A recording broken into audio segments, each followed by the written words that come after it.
सर्वोच्च न्यायालयाचे मुख्य न्यायाधीश भूषण गवई यांच्यावर बूट फेकण्याचा प्रयत्न करण्यात आल्याचा धक्कादायक प्रकार घडलाय। सर्वोच्च न्यायालयामध्ये हा प्रकार घडला। दरम्यान बूट फेकण्याचा प्रयत्न करणाऱ्या वकील राकेश किशोरला पोलिसांनी ताब्यात घेतलंय।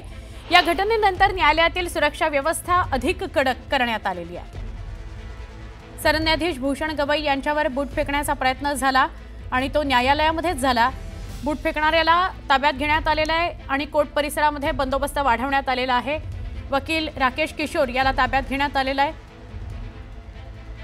सर्वोच्च न्यायालयात घडलेल्या घटनेनंतर कोर्ट परिसरामध्ये सुरक्षा व्यवस्थेत वाढ करण्यात आलेली आहे। ही मोठीच घटना आहे। बूट फेकण्याचा प्रयत्न केला तो म्हणजे वकील राकेश किशोर यानं आणि पोलिसांनी त्याला ताब्यात घेतलंय। आमचे प्रतिनिधी प्रशांत लीला रामदास यांच्याकडून आपण अधिक माहिती घेऊया। प्रशांत, काय नेमका हा सगळा प्रकार आहे? आत्ताचं काय अपडेट आहे?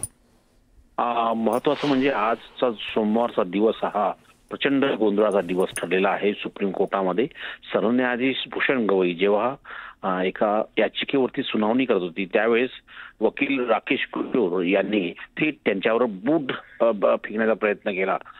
तो बूट त्यांना लागला नाही, पण महत्त्वाचं म्हणजे या घटनेमुळे मोठा गोंधळ निर्माण झाला।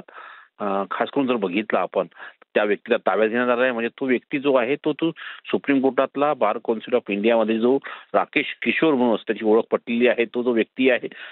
सुप्रीम कोर्टातल्या सुरक्षा कर्मचाऱ्यांनी त्याला तात्काळ पकडून कोर्ट परिसराच्या बाहेर नेलं आणि त्यावेळी तो जोरजोराने ओरडत होता, ज्या पद्धतीनं सनातन का अपमान नाही सहेंगे।